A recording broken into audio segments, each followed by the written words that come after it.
আজকে কলার মোচার রেসিপি নিয়ে এসেছি, তাও আবার নিরামিষভাবে। কলার মোচার যে কোনো রেসিপি আমার ভীষণ পছন্দের। তো আজকে যেহেতু কলার মোচার নিরামিষ ঘন্ট রান্না করব, তার জন্য প্রথমেই কলার মোচার থেকে সবগুলি ফুল আলাদা আলাদা করে নিয়েছি।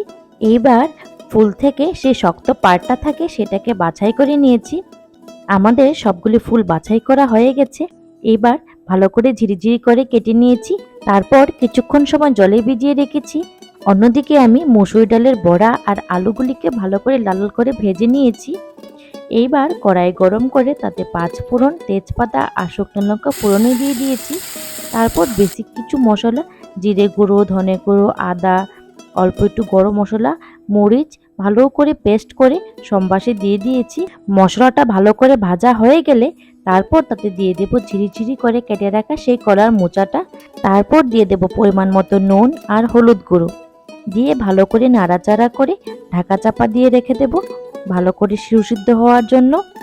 মোচাটা যখন ভালো করে সুসিদ্ধ হয়ে যাবে তারপর তাতে দিয়ে দেব ভেজে রাখা সেই আলুগুলো, দিয়ে আবারও একটু ভালো করে নাড়াচাড়া করে তারপর দিয়ে দেব পরিমাণ মতো জল আর দিয়ে দেব ভেজে রাখা সেই ডালের বড়াগুলো। গ্রেভিটা যখন একটু ঠিক হয়ে আসবে তখন নামিয়ে নেব।